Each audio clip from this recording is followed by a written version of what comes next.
প্রাকৃতিক দুর্যোগ কেড়ে নিয়েছে উপকূলীয় জেলা বরগুনার কয়েক হাজার কৃষকের স্বপ্ন। চাষের শুরুতে অনাবৃষ্টি এবং ফসল ঘরে তোলার পূর্ব মুহূর্তে ভারী বর্ষণের ফলে খেতে পানি জমে নষ্ট হয়েছে জমির ফসল।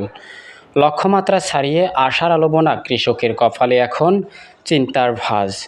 লাভ তো দূরের কথা, এনজিওর ধার দেনা পরিশোধ আর চাষের খরচ পোষানো এখন দায় হয়ে দাঁড়িয়েছে। সরকার যদি আমাকে একটু সহযোগিতা করে তো আমরা বাঁচতে পারি, নাইলে আমরা কোনো রকম বাঁচতে পারার কোনো কায়দা নাই। আমরা যত কষ্ট বেড়ার করছি, বদলা সদলা লইয়া মানুষজন লইয়া টাকা পয়সা সব বিফলে ডুববে গেছে এই বন্যায়। এখন যদি হেরা একটু আমাকে সহযোগিতা করে থাকো পাশে আমরা একটু খারাইতে পারি। একটা নদী হয়ে গেলে নদী বন্যায় এইসব ঋণগুলো এখন আমরা পরিশোধ করে আমাদের কোনো তহনা নাই বলতে এখন ঘটনা হয়েছে না, টাকা চাইতেছেন কি দিয়ে দেবো কারণ সব তলাই গেছে, এক সার ডাইল পাইনি, তুলতে পারিনি। মনে এক রাইতের মধ্যে জ্বর, এমন জ্বর হয়েছে, জ্বরের সমস্ত সব তলাই গেছে।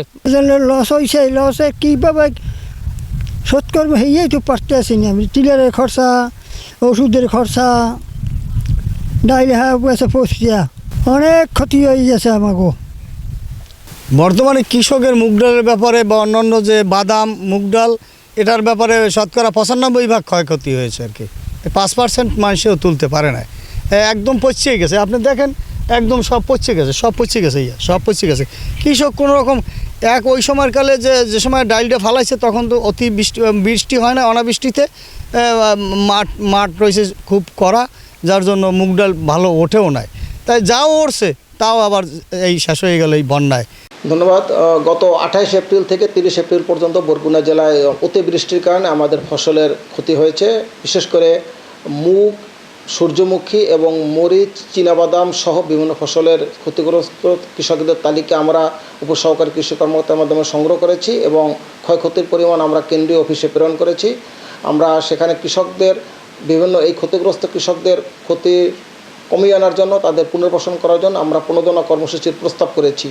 বর্তমান সরকার যদি আমাদের কৃষকদের প্রণোদনা কর্মসূচির আওতায় কোনো কর্মসূচি গ্রহণ করে থাকে, তাহলে আমরা সেই কর্মসূচি, সেই উপকারভোগীদের মাঝে আমরা সে উপকরণ সরবরাহ করব, যাতে কৃষকরা কিছুটা হলেও ক্ষতি পুষিয়ে উঠতে পারে।